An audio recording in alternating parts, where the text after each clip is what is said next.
to the Diner Podcast, where we eat our lunch or breakfast. Welcome to the Diner Podcast. I'm your host, Red Velvet. With me, as always, is Uncle Lump. Hello. Hello. You did it. I did it. Yeah, I was waiting for you to interject and be like, "Hi." I'm like, "Don't mess this up, pal." Nope. I was just waiting. I was seeing if you were going to do it or not. I always have to switch the cameras. I don't like being on that side. It's weird. Yeah. Well, we have our sides we have to be on, and it's weird if you're not on that side. And inside baseball, I can't figure out how to, like, when I add our cameras, it doesn't make any sense. Like, when I take them off and add them, it always puts you on the other side for some reason. So that's above my pay grade. Yeah. Like, apparently it's above my intelligence level, apparently. So I don't know. Is there an up and down version? Like you're on top of me? Yeah. No, that's no weird. homo. That's I do not want to be on top of you. No, we can do all kinds of weird shit. I can put us in. No, I'm not doing weird shit with you. I am. You just wanted to be on top of me moments ago. I'll smash your little ass. Yeah, no one know. I think in this relationship, I would be the top because I would die. Yeah, I don't know. I don't know how those terms work. I just know I'm a big guy, so I better not have top bunk. I always got to be bottom bunk. I believe you would be a bear in that community. Probably a big red bear, not Fred Bear by Ted Nugent, but big red bear. Kind of like a polar bear with a reddish tint. Polar bears are white. I'm red. I know. That's why I said a polar bear with a reddish tint. Like a grizzly. They're brownish. So like almost like if a grizzly and a polar bear mated, it would create a red velvet bear. That's true. Red velvet bear. So we're coming to you via satellite. We've both been resurrected from the tomb. Yeah, I feel like I'm amongst the living. I really didn't get super sick. I was just exhausted, and I kept waking up in pools of sweat, and my body would feel like I was hit by a vehicle. But I think you had it a lot worse than I did. But hold on, I do not want to forget this thought. We should 100% do some sort of Valentine's Day grams of the red velvet bear. I don't know how to do this yet, but I'm fairly certain that we could do some sort of red velvet bear Valentine's gram that people could send out to people. Do we have a bear suit? Because I don't like where this is going because I'll have to wear a loincloth and nothing else. And I'm not going into businesses dressed like that. No, I think you get like a bear, like my deer onesie. I think you get one like that, but it's like a teddy bear. And then we could go old school. So remember back in our senior year of high school in econ, we had to come up with businesses. Yes. So our business was called Random Inc. Okay. And we did random things. We sold the terrible towels. Okay. Then for Valentine's Day, I got to be the Kiss Bandit, and we delivered Hershey's Kisses to people. And I dressed up. I had the Zorro mask or whatever, and then like a heart sweatshirt. Yeah, I like this. So we deliver in our package. We deliver like flowers with like a crush and kisses and like all of the play on words of the different things. And I can order myself like a Jimmy Hart style suit, and I will just walk around with a megaphone and guide the bear to our Valentines. Possibly. I like this. We have ideas. Buy a $100 suit jacket for $10 worth of work. Yeah, but if people are paying us to go deliver these Valentine's Day grams and we stay busy, then the downside to this is we would have to do it during the day because then our wives would be very angry with us Valentine's Day night because we are busy delivering to other females to appease. Yeah, and I got a kid-free weekend that night, so I'm not going to be hanging out with other people. Did you just say I have a kid-free weekend that night? Huh? Did you just say I have a kid-free weekend that night? Yeah. Okay, so did you get the whole like 4-day weekend, or is it? No, it's probably 2 days. I probably get Friday and Saturday, but it's kicked down Friday night. Do you think your parents are looking for more grandkids? No. No, they're not. I'm snipped. Just kidding. I'm snipped.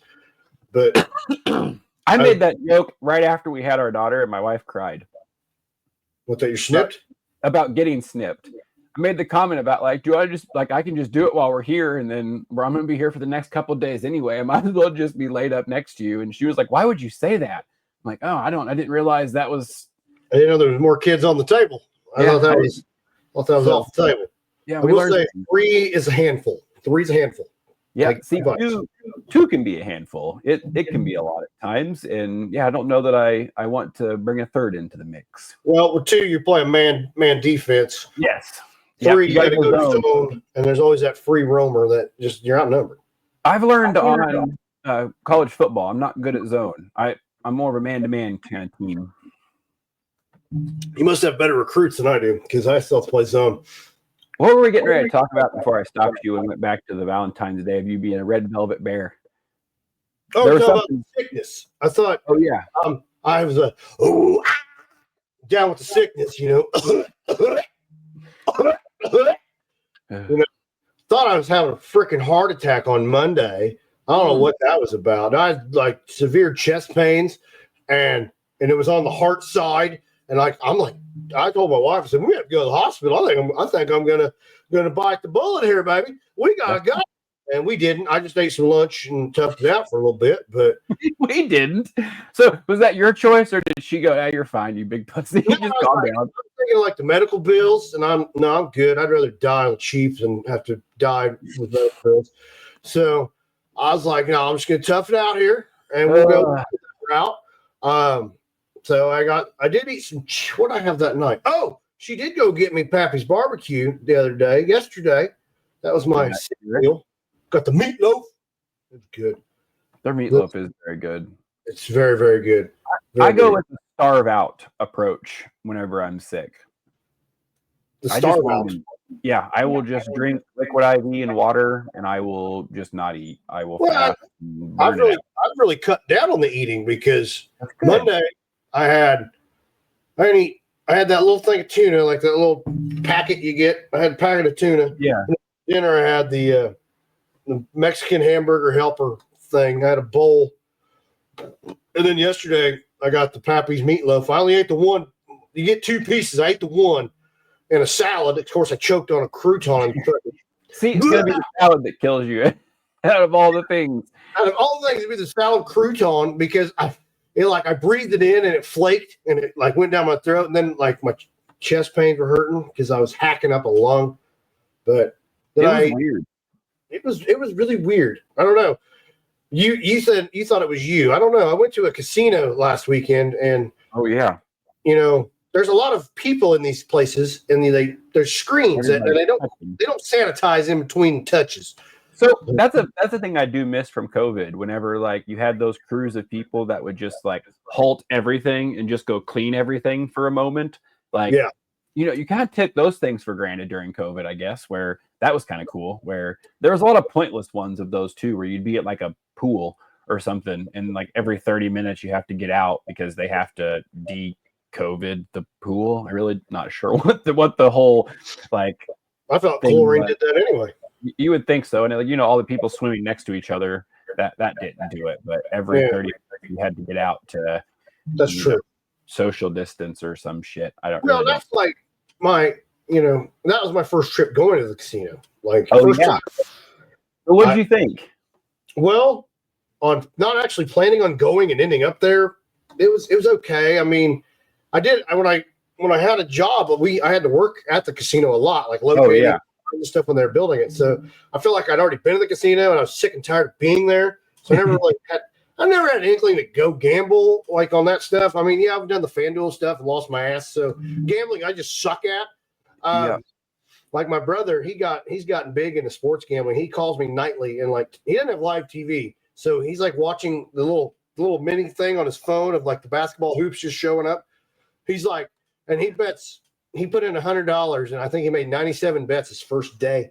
Holy shit! We're talking like $1 bets, but he 97 bets. That progressed really quickly because I remember when he reached out to you.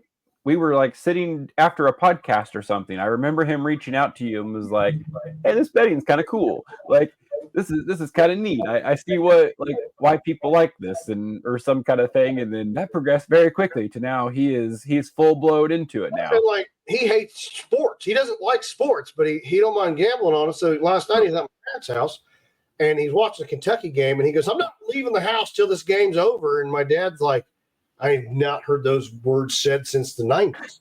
Like, what's going on? Like, I don't know.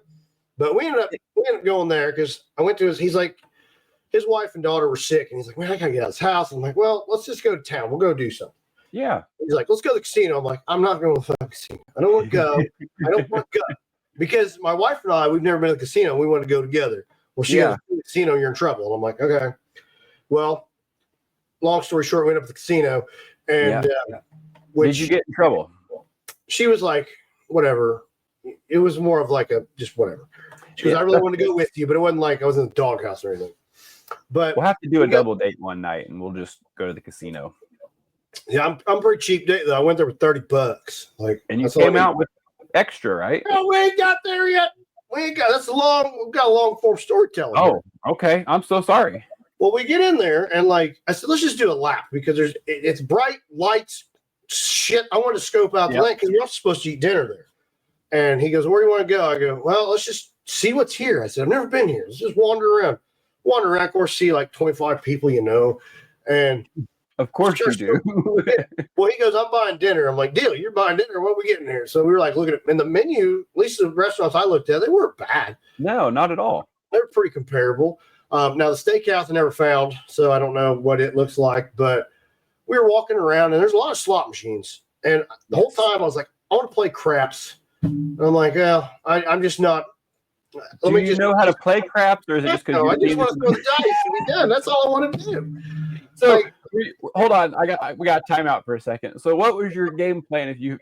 I guess we'll get to it. If you did you find a craps table? Because if so, I'm going to shut up and I'm just going to let you. I found a craps table. There was such a long line. I'm like, yeah, I don't want because I don't want to be here too long.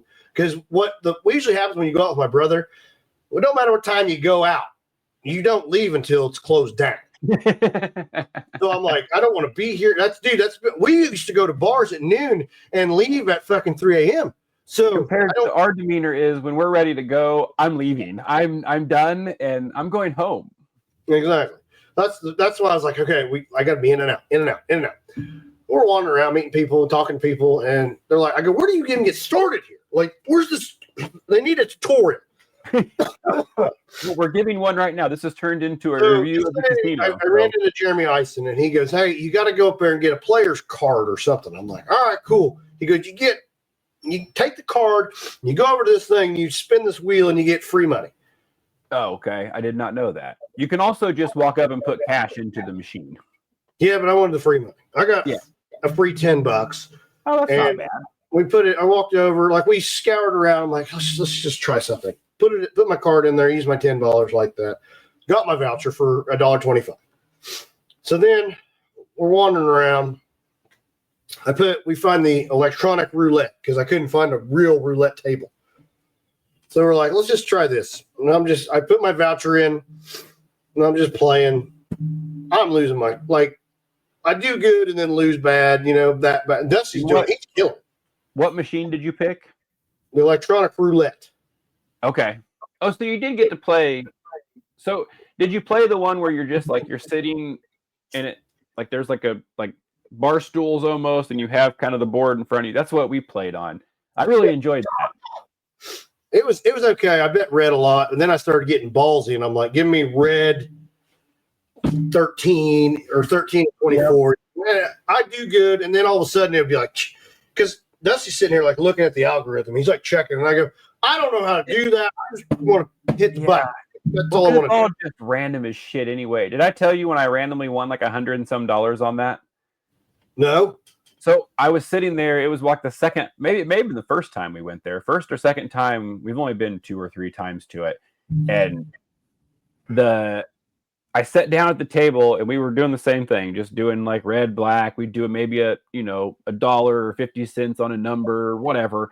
And I accidentally hit $3 or whatever the higher bet is on a number. Yeah. And I was like, well, shit, that's not what I wanted to do. Well, then I hit it again on accident.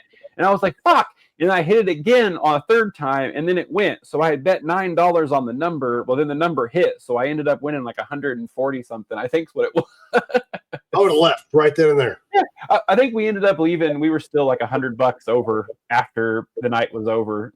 It paid for our whole evening and dinner. It was all right, cool. But that made me realize you lose track of time in there. And I totally understand how people can get addicted to that.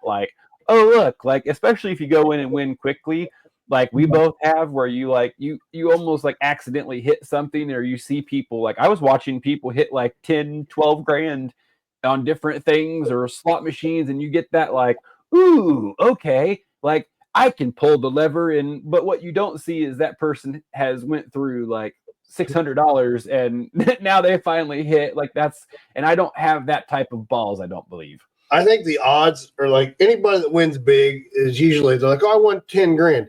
They probably spent 12 grand in that place. Yes. To win. And don't get me wrong, there are those ones that just go in there and you just get lucky and you hit it. And it's luck, but that's a lot of what it was. Like I've watched people bet on like roulette, where this guy I sat next to was making like a star pattern. He would just literally, he'd walk up and hand him 100. They give him the chips, and he would put them out there on different numbers, and he would build like the star pattern, and then he would lose, and he 100. I think I watched him do it 6 times before one of them finally hit, and it was like, shit, that was ballsy. Like, and I mean, don't get me wrong, like he ended up hitting, and I'm sure he made out wonderfully, but he was just sitting there, just 100. And I've watched people do that with sports gambling too, where they've got like 5 different parlays rolling at $100 a piece, and there's, you know, one dude loses and it cashes all of their parlays out for that afternoon, and it's like, fuck, you just lost $500 because one dude lost, you know, whatever. I got pissed when I lost my $3 parlay the other night. I was mad, dude. I'm the same way. I was always like a 5 or 10. Like I would bet with people, and they'd be like, "Ooh, we're gonna do this parlay." So I would do it, and I'd put like $5-10 on it. Well, they're rolling 100, like multi-100, and it's like, oh, I just don't have the stomach for that. Like it almost. So I got screwed by 3 freaking yards the other night. So oh no. Yeah, we'll get back to the casino in a minute, but FanDuel has a new thing. They did, at least for the football games they had, you could literally make your own parlay, like customize it however you wanted. So me, being the fucking genius I am, did that. I did an 8-leg parlay, but it was for the Eagles Commanders game. It was Saquon Barkley had to get 10 rushing yards in all 4 quarters. 10 yards a quarter. That seems very realistic. And then, what was it? Terry McLaurin had to get 40 yards. Saquon had scored a touchdown. And then A.J. Brown had to get 24 yards, and Devonta Smith had to get 20 yards. I put in $3 to win 15 something. Everybody hit except Saquon in the 3rd quarter. Did not get his 10 effing yards. He did. So I knew the exact play. He got it. I go, okay, he got 5. All right, we need another play. Get that other 5. He got that 5. Then the very next play, Jalen Hurts took the snap. A D-liner from Washington came through, and he just handed the ball to Saquon. Saquon got tackled for a 3-yard loss. Oh, that's what did it. Oh, that sucks. So that's why I had to stop doing it, because like you just said, you're talking about a $3 investment to win 15 for nothing significant, but like it really does like piss you off and stress you out when you lose. So then I had to go, okay, like I'm getting stressed out about these fucking games because I'm betting $3 on them. Like I have to stop. So it also didn't help that my FanDuel account got hacked and I got robbed, and then, you know, and so, you know, I kind of default had to get off of it, but whatever. It just, I've learned I have a very addictive personality, so I have to be very careful with how I approach things. Well, so I'm kind of off the FanDuel thing right now because I'm a little pissed about the 3 freaking yards. Are you kidding me? 3 yards? I'll be honest. Is it Eagles Chiefs? I have not watched a single Eagles, snap Chiefs. of football. My heart wants the Eagles, but I'm going to bet on the Chiefs to win because they're going for the 3-peat. History's going to be made. Taylor Swift will be in attendance. If the rumor is, if the Chiefs win, Travis Kelce's going to propose to Taylor Swift on the field. Yeah, and that's what they're doing. It's all a reality show. I'm convinced anymore. Like, obviously, I think we've talked about this before. I don't think it's all rigged, but I think there are definitely things that are done. Like, they're all considered sports entertainment. Like, they're considered the same as WWE. So if they wanted to quote unquote rig it, they absolutely could. So if you want the billions of people that watch Taylor Swift to continue to watch football every week, then you continue to show her on the TV screen and you continue to have like, and I obviously, like I said, I didn't watch any of it. I just am going off of last year. I said before, I'm like, oh, their Chiefs are 100%. They're getting way too much money and publicity from Taylor Swift to not have the Chiefs in the Super Bowl. Wasn't it in California last year too? I have no idea. I want to say it was in, I could be wrong, but there were a lot of things that lined up last year where it was like, oh, they're 100% going to have the Chiefs. I don't know. I just don't like, there was two things that happened. Now, the Bills in that conference game couldn't run a quarterback sneak to save their life. They tried like 5 times and it didn't work. But there was one play, it was like a third down. The tight end caught it, and it looked like he got over the first down marker. They said, nope, it's 4th down. Okay. Josh Allen takes the snap, and he tries to sneak it. And if you look at the line, he crosses the line. And at any point, the football probably crossed the line too. I think I saw that on Twitter, and then the ref comes in from the sideline. One running in over here, the other one running back here. Then they said, okay, we'll go down here. Yeah, and turn around down. Yep. Did that impact the game? Maybe not. I don't know. But it's like, come on. That's where, like, if there's a head ref and a couple guys that are in, I mean, same thing. Like, so I finally got to watch the Vince McMahon documentary. Like, yeah. I just kind of watched the clips. I listened to like the stuff. I'm still I think I'm in the final episode where they're kind of really getting into like, boy, did they turn that into a gotcha piece at the end. I think it was Bruce Pritchard makes that comment that he felt like it was a gotcha piece. And then literally right after, they're like, oh, you want to see a gotcha piece? Watch this, motherfucker. And then they had all these clips of these guys going, oh, like Vince McMahon's this, that, the other. And then it just keeps all these different allegations. And it's like, oh, man, like they really did. I mean, it was a pretty wild thing because you almost in the beginning of it, you're kind of feeling like sympathetic towards him. Like you're watching it going, oh, like clearly had a rough childhood. Like that doesn't negate any of the things that you do as an adult, but it makes you understand how their brain works and like, oh, okay, this person just like legitimately needs some psychological adjustments here, whatever, maybe too far, whatever, too late kind of thing. But it was super interesting. Then it like played out and progressed. And then you got into where like the incident happened with Brett and their Montreal screw job, which was kind of what I was getting at. But then that almost like spiraled into the Attitude Era where it was like almost like that turned him into this like evil, real heel character, if that makes sense, where he kind of like transitioned that. But the reason I was talking about that was they literally had that business meeting in the back where 3 of them were like, hey, if he's not going to do it, fuck him. Like, make him. We're not going to. So same concept, like, these businesses are worth way too much money to not have these storylines, not keep building these interests. Not only is it the NFL's ratings, but I mean, that's all these sports channels talk about all the time. You have all of these different people and all these different networks, radio stations. That is literally their livelihood, is to talk about football. These betting places are now all in bed with them. Like the stories become more and more WWE like every year, where you're watching them play out. And again, everyone's not in on it. Can't imagine, but a couple calls here and there, like for the most part, you're just letting it play out the way it's going to play out, and it's going to work its way out the way it's going to anyway. But if you're allowing certain things, or you're giving the benefit here, or giving this, judgment call, hey, every judgment call goes this way, like that, those type of things are pretty easy to keep amongst a couple people where, obviously it could get out, but it seems like they've done that in our government and the world forever. It's like everything that we live in is a movie.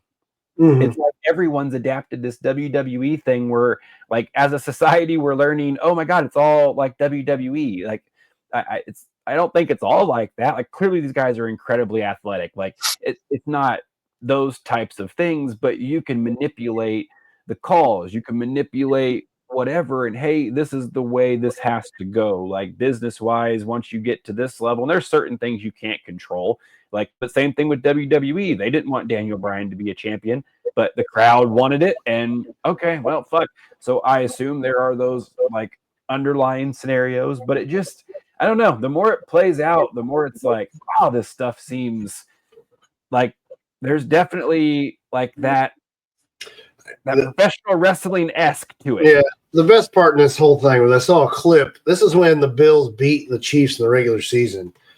And Patrick Mahomes was throwing a fit about a referee's call. Yeah, I saw that. I go, dude, you get 99% of the calls in your favor. Shut the F up. Yeah. Like, you don't have any room to be complaining about a referee's call. It's like, I don't like that guy. And then, like, in the game, Travis Kelce got a blatant – he was taunting. He was taunting this Bills guy, and the other guy just gave Kelce a shove. Then they throw the flag. So here's my prediction. If it is real and, like, that is what they're doing, if it's like WWE, the way they're progressing is this will be for the three-peat, right? Mm-hmm. And this will be the first team to ever three-peat, correct? Yep. Will how close are they to where, like, Brady was with rings with the Patriots? Like, where will they be at? This would be their third. This would be their third or fourth. I take that back. And Brady had what, 6? 7. 7? So I think they'll take a year off, and you'll have your Cinderella, like, face underdog team come take down the heels next year, where someone will emerge as like this. It really does. Like, it almost seems like they kind of have this like plotted storyline type thing. If you look at it, like let's look at early 2000s. The AFC Championship always 90% of the time came down to Peyton Manning and Tom Brady. Yep. Let's fast forward now. It's Josh Allen, Pat Mahomes. That's your modern day Brady Manning. Now they have released. There's a rumor going around, or a conspiracy going around, that the Super Bowl logo hints at who's going to win, who's going to be in the Super Bowl. In the last like 4 years, it's been pretty correct. All without was it last year? Yeah, the last year it was like purple and something, and they said it was 49ers and Taylor Swift, which whatever. Right? It could have been the Ravens, could have been something like that. Yeah. But this year it was red and green. Well, next year it's blue, just blue. And they're saying Bills, Lions, which maybe not. Ooh, but there's also cities. There's structures in the logo. One is the Golden Gate Bridge. Then there's some other building. I can't tell what it is. So it's either that's going to be my conspiracy. It's going to be Bills, Lions, or 49ers, and whatever city that structure's in. I want to preface this. We talk about a lot of conspiracies. We have no fucking idea. We just talk a lot of random shit. So, like, yeah, we have no clue. It's just fun because you don't know. Like, the stuff I learned from watching that WWE documentary was wild, because the things they were putting out. Scandal. Which one? The Ring Boy scandal. Oh, yeah. They glossed over that one real quick, too. They got through that and out real fast, where it just was like a blip on the radar, and then it was just never spoken of again, where they were hiring, like 12-year-old boys or whatever. And then, they were like touching them. Yeah, by like 2 or 3 of the ring people or whatever it was. Yeah. Like, and it was basically just being like looked over. They glossed through that one real fast and then never said shit again. And again, I know we talk about this constantly. There's a reason these lists and shit aren't coming out. Like, I know they keep talking about it. They've been talking about it forever. And my hope is that when they get Kash Patel confirmed as the FBI, who's that? He's going to be the new, I believe, FBI director. He seems to be the one that's kind of hell-bent on releasing all these lists and making sure all this stuff happens. So I've honestly just had to dip out of Twitter has become flooded with, and I've talked about this a bunch, but it's even more now, where like I'm getting to the point where it's like they had to have done this on purpose, but it's like the tabloids, where you're reading all of this outlandish shit. And yes, while some of it is true, a lot of it is just bullshit clickbait, and it has become flooded, at least on my feed anyway. Like, that is all I'm getting on my For You thing is just... So all like the National Enquirer? Basically, yes, but it's always like breaking news, and it's like Biden has 7 toes, and he's an alien, and it's like, okay, well, great. Like, or it's just like a picture of the same shit that's been shared 75 times, or it's a clip from a movie that someone's going, breaking news, this just happened in blah, blah, blah. Yeah, that always pisses me off. It's like, no, that was from Any Given Sunday. That didn't really happen. why do those accounts not immediately get flagged and banned? Like, you know exactly what the fuck you're doing. You didn't go and share that. Like, I still think I don't understand how they cannot integrate Grok, the AI, into a fact checking thing and shit get fact checked in real time unless they don't want that to be the case. Because if you don't want things to be fact checked in real time, it almost seems like they've learned how to use the ability of social media and the conspiracies against the conspiracy theorists. Like, it's gotten so bad on Twitter that the conspiracy, like Twitter, are going after Alex Jones that he's a conspiracy now. That, like, that's how, like, the conspiracy of all conspiracies has become the fucking conspiracy. And it's like, okay, like, we have gone so far off the radar at this point that, like, what are we doing? Like, that is insane. So it's gotten to that point where I've had to just back off of the world stuff. Like, I like watching it because I like being informed. I like being able to come on here and talk about stuff. Like, we had planned on launching that news show a couple times, and the more I dive into it and try to prepare for that show, the more it's like I honestly don't know what's real and what's not. So it's so much easier just to come on here and talk shit about it and laugh and joke and like, we have no fucking idea. Going down that conspiracy rabbit hole, I know, like, the fires were real. Do you think the fires were planned because of P. Diddy? Did you see what Trump said? No. He said the fires looked like they were started by something. It looked like California was hit by something. I'm not going to say what, but it looked like it was hit by something. And that's what he kept saying. But then there's videos of these direct energy weapons. Have you seen any of those? Where these people can 3D print these little, like, handgun looking things. It looks like a little blue Nerf gun. And they're pointing to, like, a piece of cardboard box, and they're catching it on fire. It's a little laser, and it's burning holes into it. And he was, like, cutting shit in half with this laser. And this dude, I think it was a 3D print thing. So if you can make that, think about what our government has that they can utilize. So, like, that was what they were saying, the fires in Maui. That's why those blue roof things became, because they were saying whatever that laser is doesn't hit the blue. It somehow, I obviously have no idea. I don't understand how these things work, but it's something about the blue. Now? Yeah, I don't know what's going on. I'm talking about this shit, and now someone's coming to get me.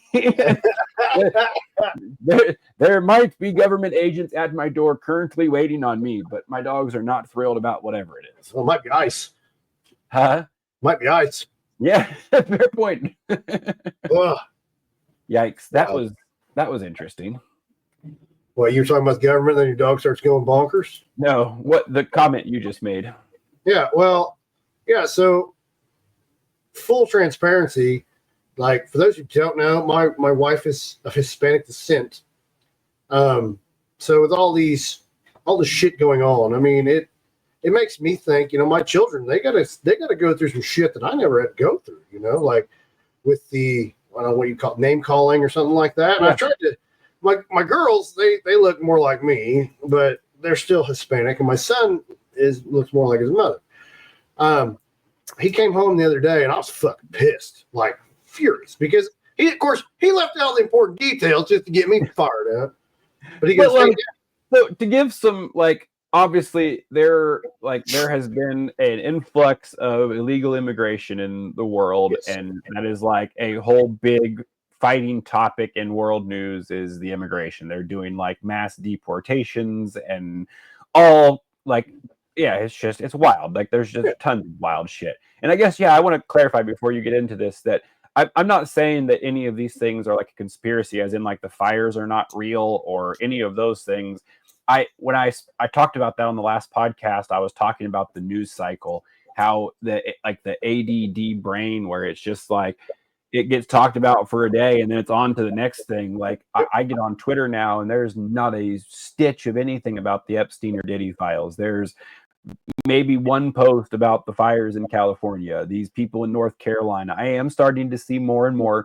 So it does seem like things are being done, but same concept. One of the people who, like, are very actively involved run the website where I get the news from. So there's also been things that I've seen that made me go, ooh, interesting. Are they feeding this, like, because they know they can feed this algorithm and they can fill whether it's with the chaos or with the good, or has this been kind of the thing the whole time where you can show the masses anything? If people aren't actually out in the real world and you're just sitting behind a computer sharing this shit all day, it becomes perception is reality. If you're not walking out your front door and experiencing life, you don't see what's going on. So then they can almost mind control you to believe that the world is falling around you. Then you walk outside and you're like, huh, doesn't seem that bad. Like, these people seem nice. Hello. Like, but it's fascinating. And obviously that's not the case everywhere. Like, there are fires in California. There are like people that are still in horrible spots in Maui and North Carolina. And like the fact that, did you see we were getting ready to send $50 million to Gaza for condoms? Condoms? Yep. Go ahead and explain that one to me. We were sending $50 million to Gaza for condoms, and they stopped it. But we don't have FEMA money for North Carolina, that we can't get Maui, the wildfires, all this shit, but we're spending $50 million on condoms. Those are some expensive condoms, man. Think about how many condoms you can get for $50 million. A lot. I don't use them. There's not some fuckery going on there. Like, for what reason did we need to send $50 million to Gaza for condoms? Like, does not make birth much control. sense. But that was I guess so. But that was a big one on Twitter in the last couple of days also, where you start seeing these things play out, and it's like, oh, most shit in our world seems like it's fake. They're all just humans doing a job. Now, these athletes are superhumans. That is a whole different world and different avenue. Like, that is, but a lot of these people they're just people. They're just people that's the path they chose. I mean, I guess even the athletes, they're just people. They just chose to devote their life to their body and getting this skill. Like, it's making ass loads of money. Yeah, which is not a bad thing either. But I don't know, it's fascinating when you start looking at everything like it has that WWE style to it, where you kind of like, that seems more logical anymore than most things. They flood it with so much shit where I've just come to the conclusion that it's all just bullshit. Like, it's almost pointless to read it because I'm not going to be able to figure it out.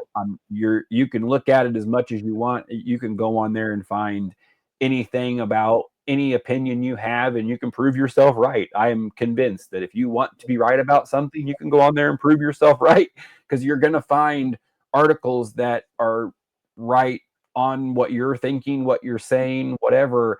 And then you go type that in AI, and it's like, no, this is not correct. This is what is really, and that's what I've started doing with a lot of things. If I do dabble in there, I'll go whatever, copy it, and I pocket into either Grok or Chat GPT, and it's like, okay, what is the like significance of this? Is this real? What are the odds this is true? Whatever I want to know, and it'll break it down for me, and it'll give me a seemingly unbiased, unless you're, I guess, the new Chinese AI thing is a little freaky. So what's that? What's the new Chinese AI?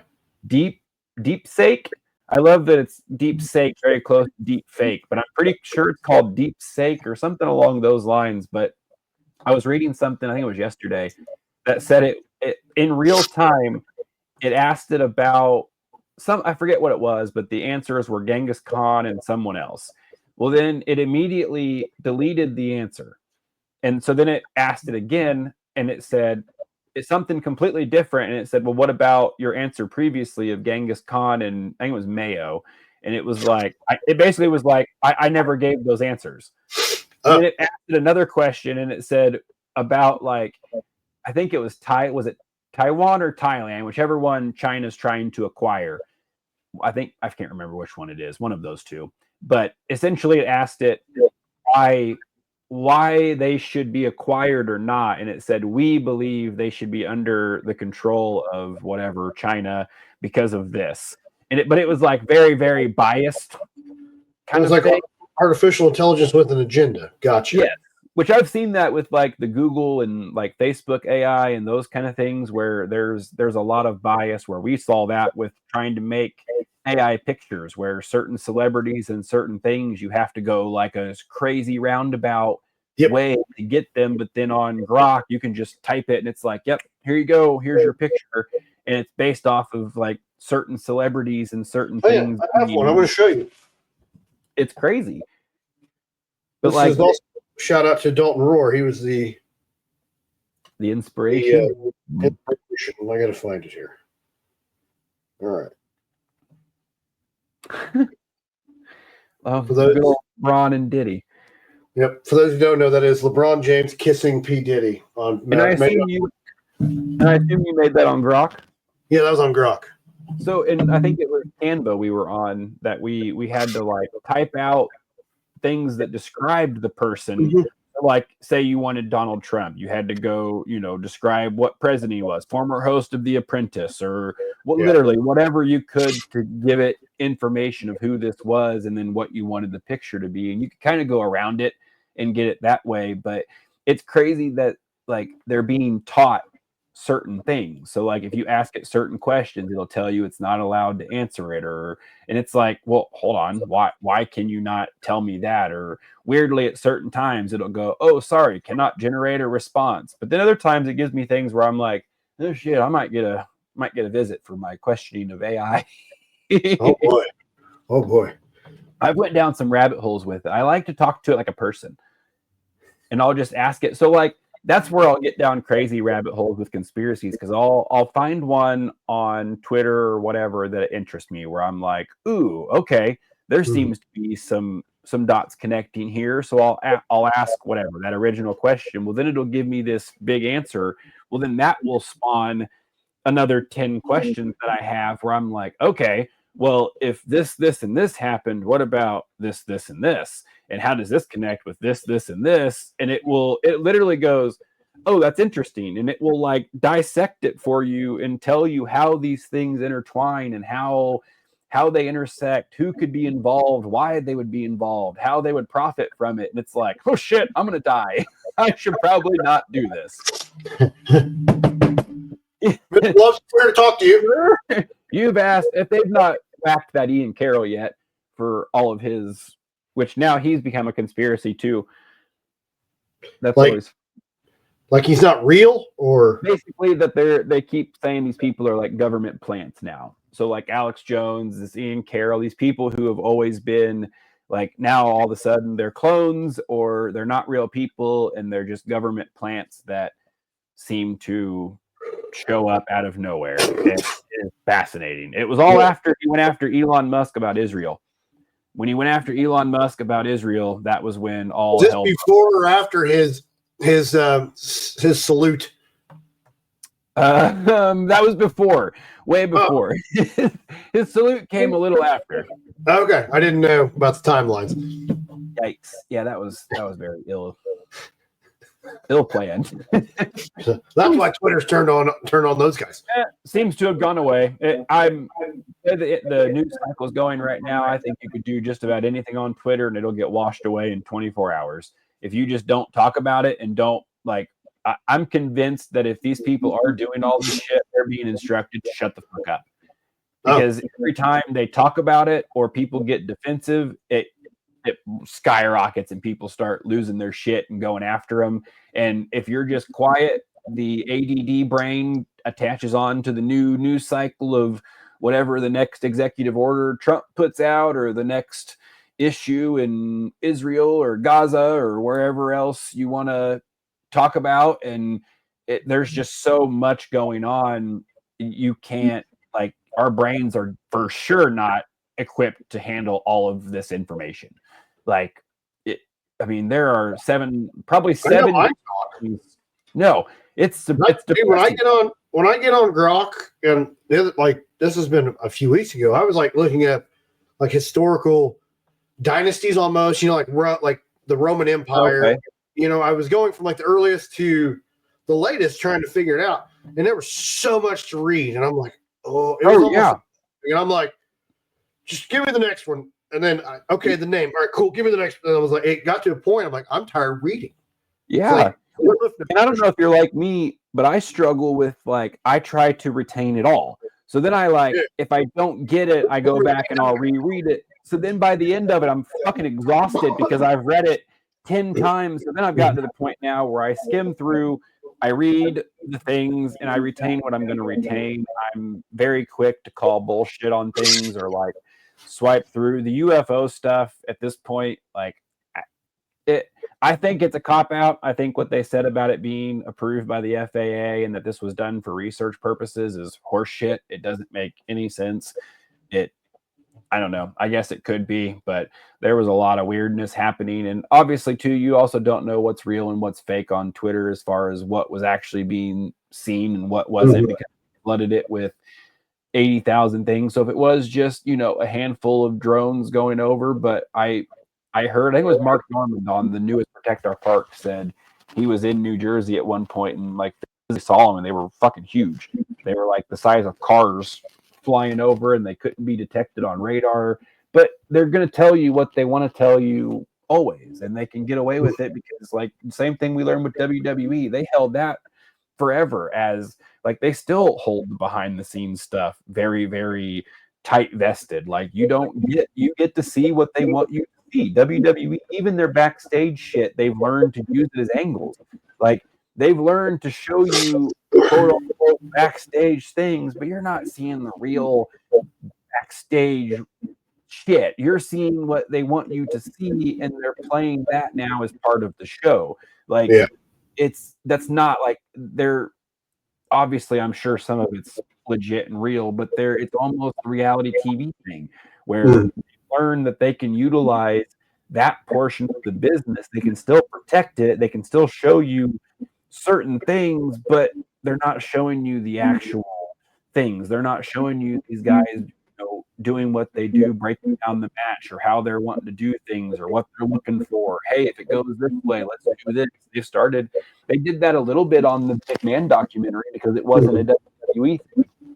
Where I think that's where, and I should have saved this for our Friday show, but I think that's where they kind of need to go with it, is that extra realism that you almost have to just keep pushing into that and almost play to that part where everybody's become so smart to what is going on that you can't really like placate that it's like that anymore. You almost let them in a little bit, because that's always been the stuff that I've been the most interested in, is that like behind the scenes portion.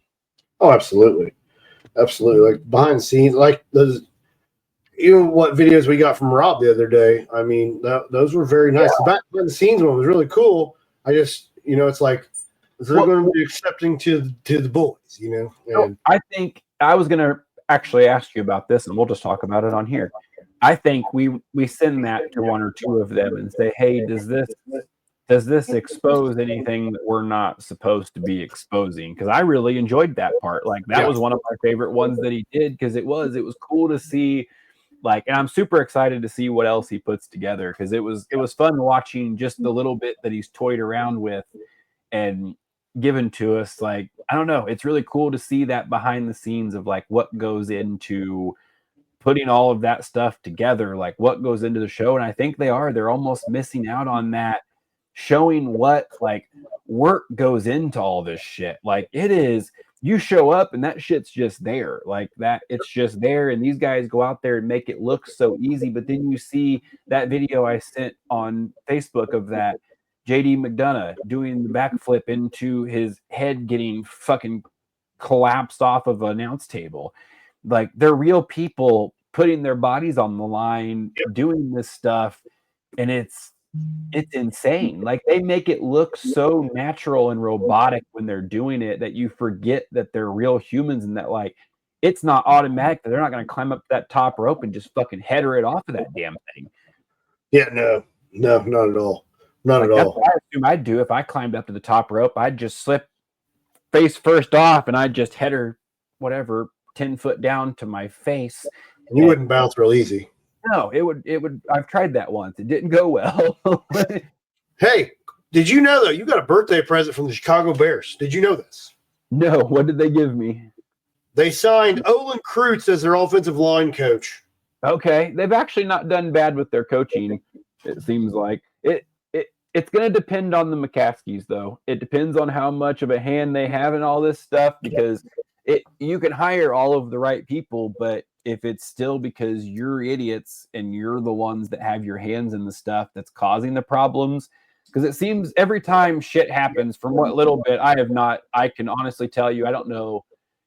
I don't think I watched a single game this year. I maybe watched one or two early, but I just have had no interest. For whatever reason, I just have had no interest in it. And I think it was that. I think like there was all the hype for Caleb Williams, and then I kind of followed along for the first couple of weeks, and it was like, oh, we're gonna suck again. Like should have got Jaden Daniels. This is which whatever. I don't know that it's his fault. Cue any person that gets plugged into that system. I think they're going to ruin any quarterback they get. Doesn't matter. They've been doing it for decades. Like it's not changing anytime soon. They've always Sexy Rexy. He did pretty good for y'all. At least took you to Super Bowl. The fucking defense did. He didn't take them shit. He got carried on a chariot to that Super Bowl by the defense. He did not do fuck all of nothing other than you got Jay Cutler, baby. That's your best two quarterbacks, Jay Cutler and Rexy. Yep, that's been the Bears' fame of quarterbacks. And then every time we get that, like, oh, this is going to be we had Trubisky that they traded up to go get, and then fucking destroyed. Then Justin Fields, new savior, he comes in. Sucks. Well, not sucks, which I guess he went to Steelers and didn't do a whole lot either. But he's back to Russell Wilson. Yeah. And then now it's not any different. Like it was a little bit. He's definitely a good football player for sure. But whatever the Bears are doing, they have been cursed on quarterbacks for existence. I'm not sure what they did, but something bad, and they have been cursed on the quarterback world forever. I'm guessing it was Uncle Ed's tattoo that cursed him right there. Might have did it. It might have did it. But how was your birthday other than you almost biting it? Oh, yeah. I didn't say that. I almost died. I almost had my death day and my birthday all at the same time. So that was cool. You would have died the exact same age or whatever. Yeah. There'd be we almost went 36 years on the dot. But no, I went to the gym, and I told you I'd just gotten like tired and I was sweating a lot. But I'd get like short of breath. Yeah. But I would get like short of breath if I was like going outside or whatever.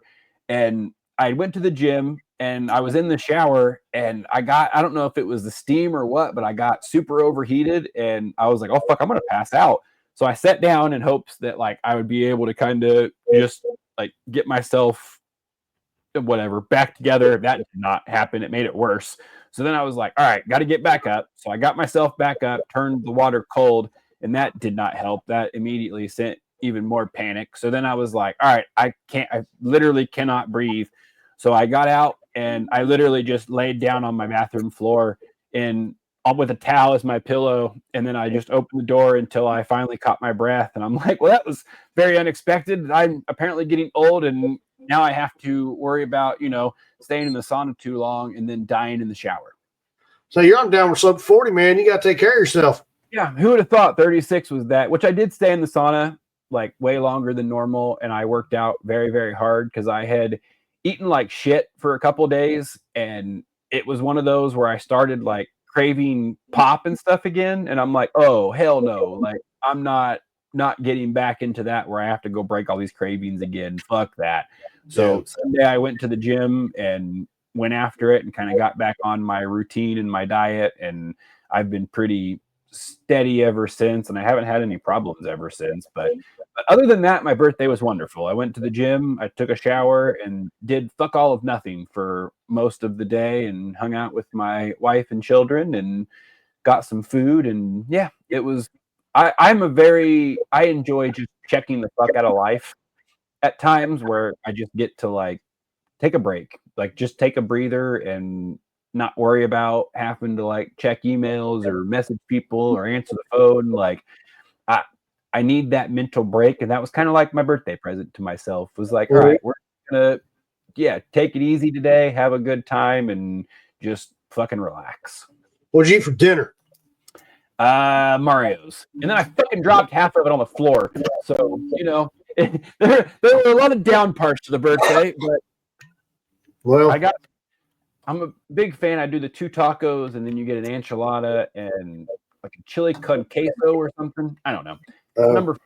But I'd eaten half of my enchilada and a little bit of my con queso thing, and I went to move it over, and when I went to move it over, it fell and just flopped straight down. So all of my enchilada and chili, which is my two favorite parts of the meal.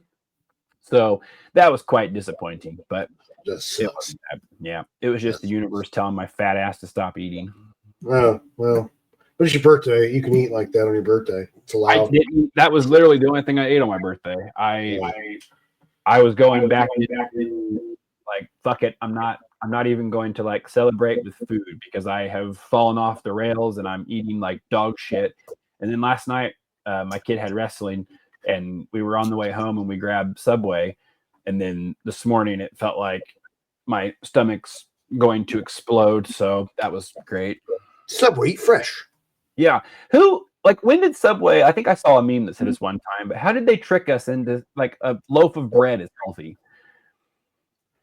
It's on the pyramid table there. The food pyramid.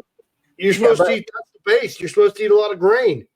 I think that might be A, slightly outdated, and B, that's great, but I don't think a whole loaf as your primary source of a meal, because like it seems so easy to eat too. You eat that 6-inch and it's like, like half of that sitting here. Like I was gonna save that for lunch tomorrow, but now it looks fucking delicious. And then 6 o'clock in the morning, I'm feeling like Elvis again, like I'm gonna die.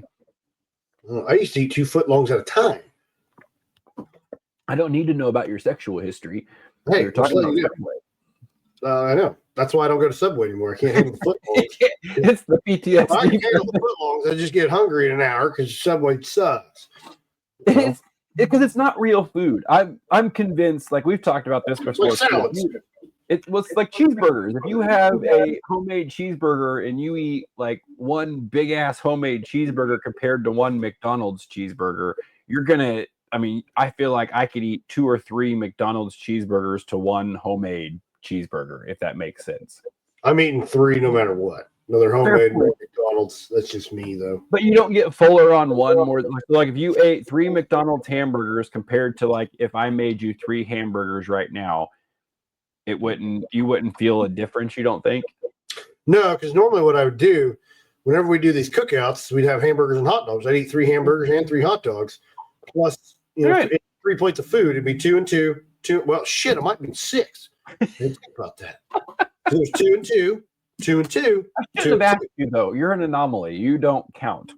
Okay. Well, normal people. Am I wrong? Like I feel like eating. If I went to a restaurant, so say I went to Pappy's and ordered the double smash burger, I'm going to struggle to get through that. If I go to McDonald's and order a double cheeseburger, I'm going to immediately want a second one. No, that's not me. Really?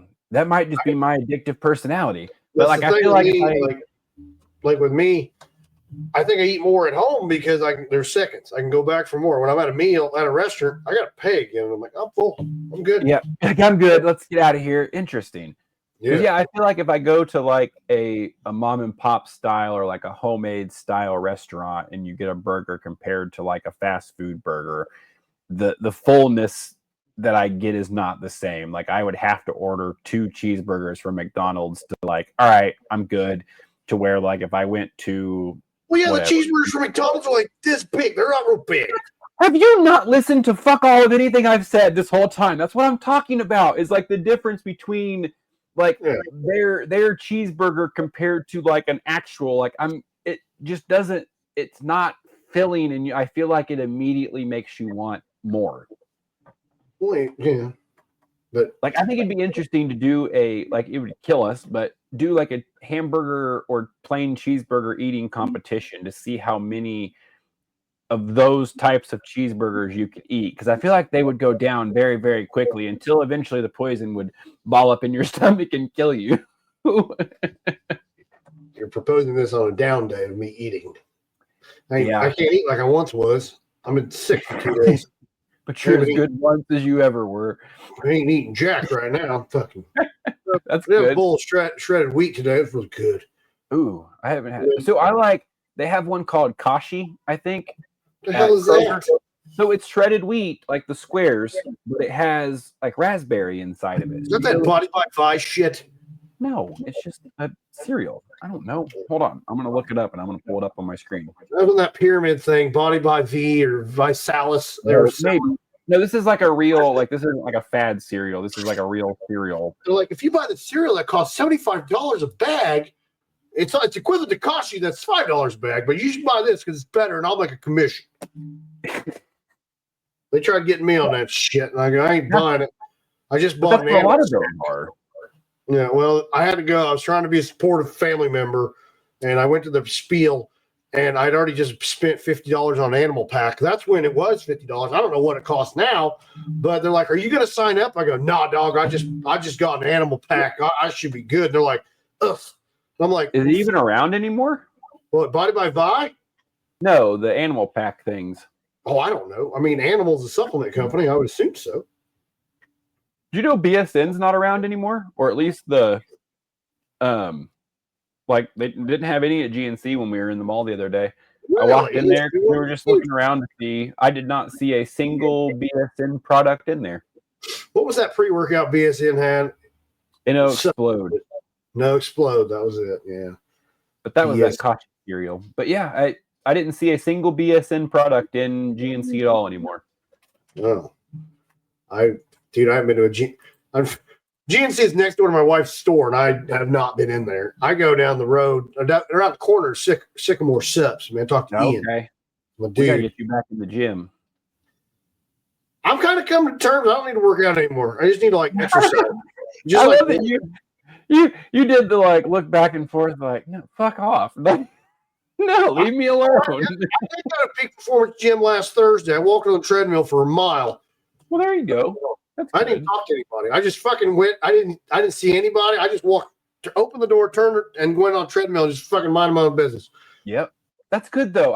I've learned that lately. Sometimes you got to do that. Sometimes you got to have those go in the gym, put your headphones in, and just get after it and work out some of the frustrations in life and whatever. I think you need those sometimes to just not have to be on, and because it's fun to go talk and hang out and everything, but sometimes it's all right, I'm gonna put headphones in and I'm just gonna go. On Monday when I was on death's door, I'm like, is this because all the energy drinks I took or working out so hard back in the day? Am I gonna, if I do this, if I push myself too hard, am I gonna die? I'm like, possibly. I'm good walking right now. Yeah. But I think that's good. I think sometimes you being able to just kind of look at your body and what you are doing, because it's all about being happy and making sure that you can, function day to day and you're good. I think as long as you're doing something to literally, I think if you just went and walked even 2-3 days a week, and you just went and walked, even if it's warm outside. I was honestly waiting for you to say 2 to 3 miles a day, and I'm like, you can fuck all the way off. Hell no. Even if you just go out and walk for 10-20 minutes around the park or something, just getting that sunshine and getting your body outside and that fresh air, that's such a good way to start, because then you have to get yourself addicted to that part. Getting yourself addicted to those feelings, and it's really hard in the winter. That's probably been my biggest struggle this winter, is staying on my diet, staying on schedule. I don't want to regress. I don't want to let that winter blues or the cold, because you wake up and you're like, fuck this. It is really warm under this blanket and I don't want to get up. This sucks. And it doesn't. It's almost for me anyway, I was waiting for that groggy feeling when I wake up to go away, or that want to stay in bed to go away. But it's not. You just have to be all right, bitch, get up. It's time to go. We're going to the gym today. We're not fucking around. And it's so easy to get in that other mindset where you're just I don't want to do it. And it's and if I do, I'll get back into that, and I'll have a bad meal or two, and then I won't go work out for a couple of days. And then it's I'll get that overwhelming, what the fuck are you doing? You feel like shit. And then I have to just snap myself out of it. There's the Body by Vi. Oh, okay. For fucking $100, you get 2 bags of cereal and some other shit. So that's the other thing that drives me crazy. And I get it. Everybody's going to do their own thing. Everyone has their own shit. But like, that's like me now going like, oh, I'm going to sell Jared's whatever because I lost 100 pounds. Well, no, because the way I did it, there isn't like, I just stopped eating like an asshole and started exercising. Like, I don't know what, like, Jared's magical ball cream makes you lose 100 pounds. Yeah, but like that's what they do is they create these fad diet things where they find someone that lost weight and did this stuff, and then they go, "Well, what did you do?" and blah blah blah. And it's like, okay, but then they charge you, or well, okay, you have to pay $100 for this thing, and then you have to pay $20 a month to subscribe to this app, and then this thing gives you the meal plans, and this, and it's like, okay, but you can also just realize that there's a lot of information out there that you can just do your own research and figure out what works for your body. And what you just said, the starting slow, it's such like, especially getting back into it, like it starting slow, even just going to walk a couple days. Because if you go guns a-blazing like you never left, you're gonna get fucking sore. And then you're gonna go, oh fuck this. And then your whole day you're gonna be wandering around like, I can't lift up to get stuff out of the cabinet anymore, or I can't walk upstairs. And then you go, fuck this, I'm not feeling like this. But the more you're doing that, you don't, those aren't there anymore. They're good sorenesses, like you feel great. You just have to get past that first week or so of that. And then as far as the food goes, like there isn't a magic way to do it. It's just literally going 80-20, not going and getting a shitload of processed food, not buying the microwave meals, the fast food, the pop, whatever. Like I drink water, I drink liquid IV. I'll occasionally have a pop here and there. Lately I've been off the rails, so I've had to really just say, what's your go-to? Ooh, last night I had a great, or not last night, 2 nights ago I had a grape crush. And it was, wait, that was my birthday. Was that 2 nights ago? Whatever, Monday night, whatever night that was, I had a That was grape your crush. birthday. Yeah, and it was delicious. But I've had to just like I had a can of Coke with dinner too, and then like that acidity, like I've about vomited in my mouth multiple times, and I'm like, this is why I don't drink this shit. My wife had acid reflux a few weeks ago, and I thought she was dying. I've never heard anybody with acid reflux. I mean, she was making sounds I'd never heard before in my life. And I'm like, what is going on? Yeah. I thought we were going to the hospital. I was like, that sounds like she's puking up a demon. Dude, there were times, I remember one time my dad took us to a Cubs game, and we had went to, I think, a Burger King after the game, and I drank a pop. And we went to a sporting goods store, like whatever. There was like a sports store right next to where we were at. And I remember laying down on the floor of the sporting goods store because my stomach was in so much pain. Like I couldn't stand up. It hurt so bad. And I still to this day don't know what caused it, but I used to get it all the time after I drank pop. And it would only happen certain times and at certain places. But I would drink it and it would like damn near cripple me for about 10 to 15 minutes where I like couldn't stand up straight, and I would just have this like really bad guttural pain and I couldn't stand up. So then I just finally was like, okay, you just can't fucking drink pop anymore. And I've since, I guess, grown out of it because I've drank pop lately and it's not done anything. But well, that's good. Like shit.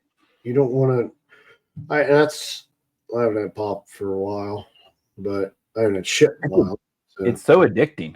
Like it is one that it makes me feel like shit, but then I'm still craving it. And it's like, whoa, do not want to get back into that. Because I told you before, whenever I was working in Indy and we were going out to eat all the time, I would drink 4 or 5 Cokes during the day. And it's like, I wonder why I'm 300 pounds. You drink 4 or 5 Cokes a day. And then we were going to crazy restaurants and having just insane amounts of food along with the craziness. And then like I'd get stressed out and I'd walk over and get a candy bar and a pop out of the pop machine. And it's like, then looking back, it's like, what? Like, how did I not die? Like I'm convinced I would not have lived past 50 if I would have kept doing what I was doing. It was that obnoxious. Probably right.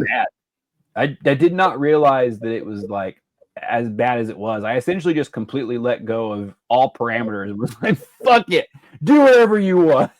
Well, I mean, you had almost the green light for gluttony right there. It's like, well, hey, yeah, I got this free card to kind of go and do whatever I want, have whatever I want. And, you know, growing up, we didn't have those. We didn't have, so you're like, we're splurging today, boys. And you're going for it. So, yeah, like you said, I'm going to say 40. You're lucky to hit 40. 50, at 40, you would have fallen apart. Like, because I was like, I know we talk about this a lot, but I was legitimately 300 pounds. Like the last time I weighed myself, I was but I've always been a much like smaller person. Like then I just ballooned because I was eating and drinking like a fucking asshole.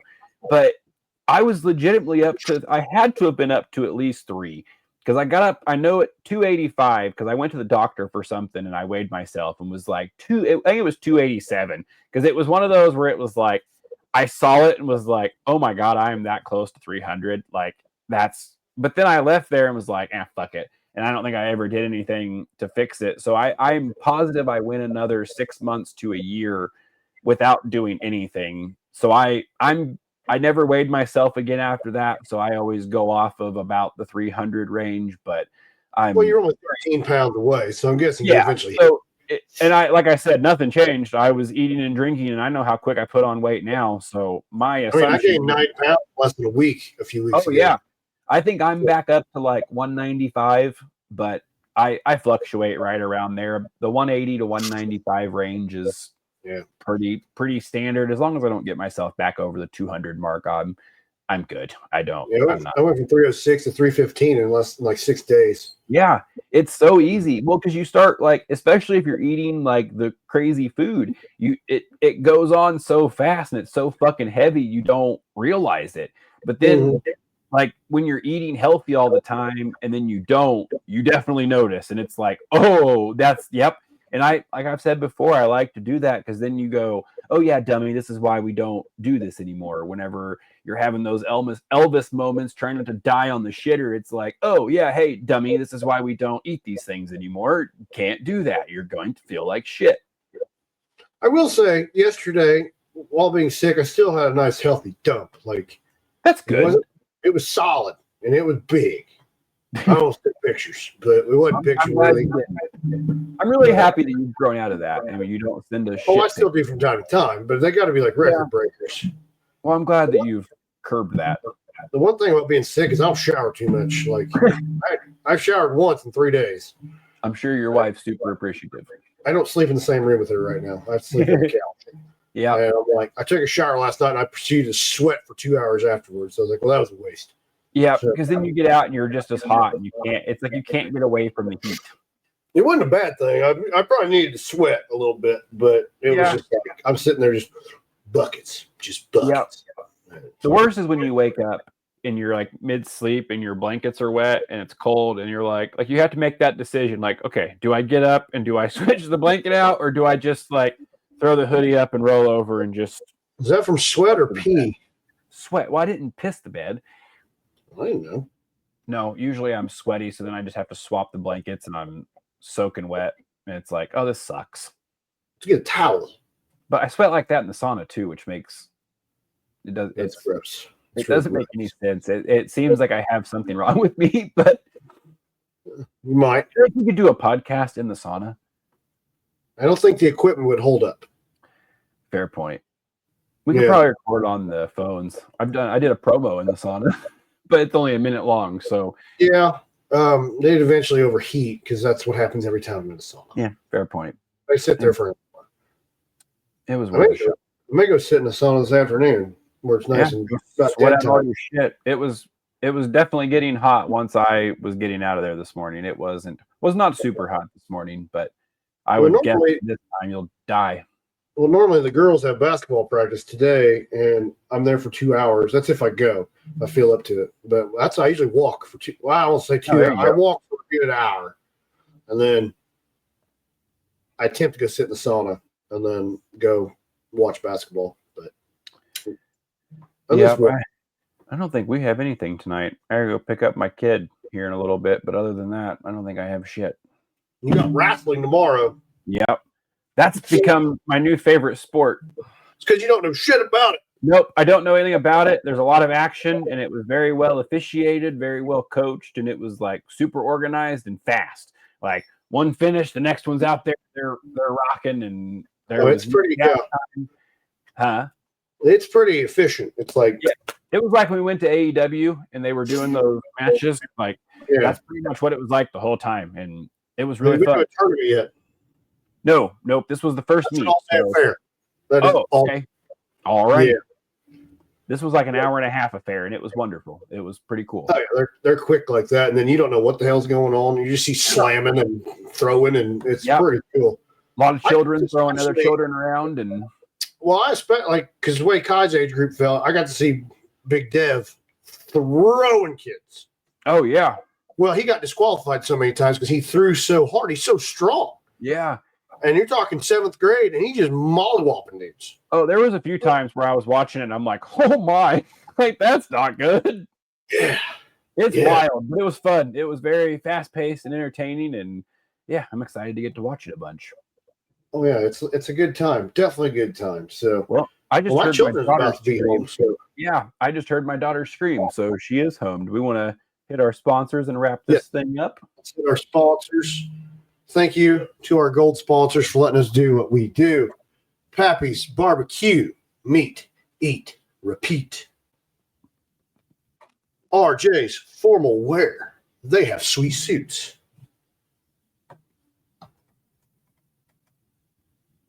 Wabash Valley Plumbing, they lay pipe.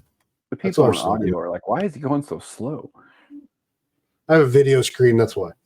Peak Performance Gym, no peak, no results. And Stitch Brands, they embroider stuff. Thank you.